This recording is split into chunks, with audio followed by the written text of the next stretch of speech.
Since we're all still in the holiday spirit, we are looking at Christmas and pop culture through the years this morning. Tracy Manning is here with this week's edition of Throwback Thursday.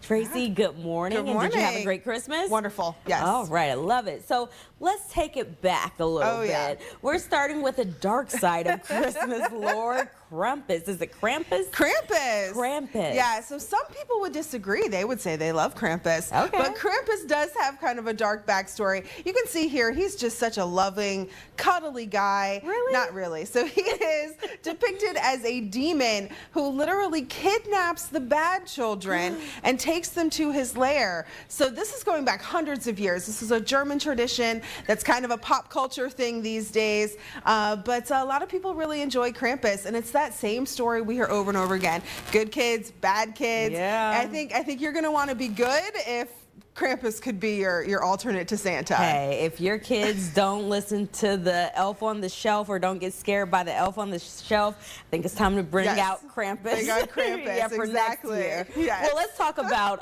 St. Nicholas. We're going from evil to good, right? Yes, so St. Nicholas, real person, we could be here for ages talking about the history of St. Nicholas, but as he kind of turns into the modern day Santa Claus, a lot of this happens in the 19th century. So what you're seeing on the screen here, a visit from St. Nicholas. This is a story we all know, but we know it as 'Twas the Night Before Christmas.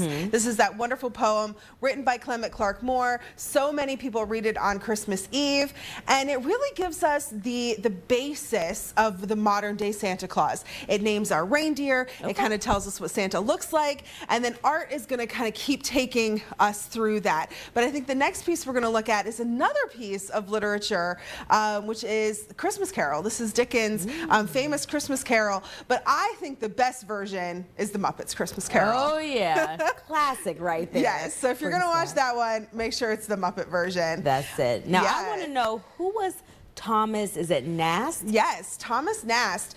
So he was an artist. He was born in Germany, came here to the United States, was a political cartoonist, and he did so much work with Santa Claus at the end of the 19th century, including this one you see on the screen here, that isn't just a wonderful image of Santa Claus. There's so much political history in that image as well.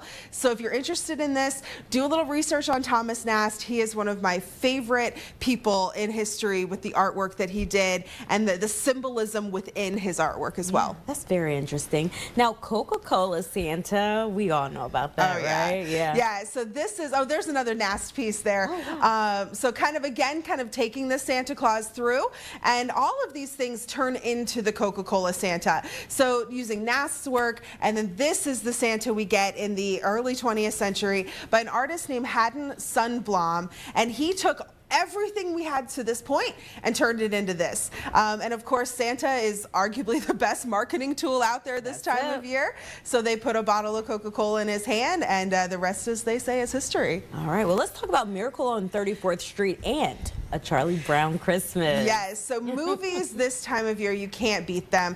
Miracle on 34th Street came out, and it really wowed audiences to have this such a magical moment on film. And this is a film that people are still watching and loving today. I'm sure you can roll through the channels and find it somewhere. And the same thing with Charlie Brown Christmas. This is one of those things that has had such a lasting impact on pop culture, especially the tree. We all loved Charlie Brown's tree when it kind of flops over there. A wonderful moment. I've seen a few trees that look like that in real life. And before we let you go, we cannot forget about Home Alone. Home Alone. Home Alone really flips the script on Christmas movies. Instead of it being about family togetherness, it's about family abandonment, right?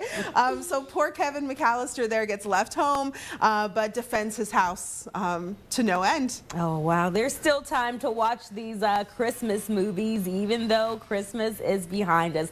We are all still in the holiday spirit. Tracy, thank you so much for joining us this morning and sharing always some fun facts, especially when you have a little throwback.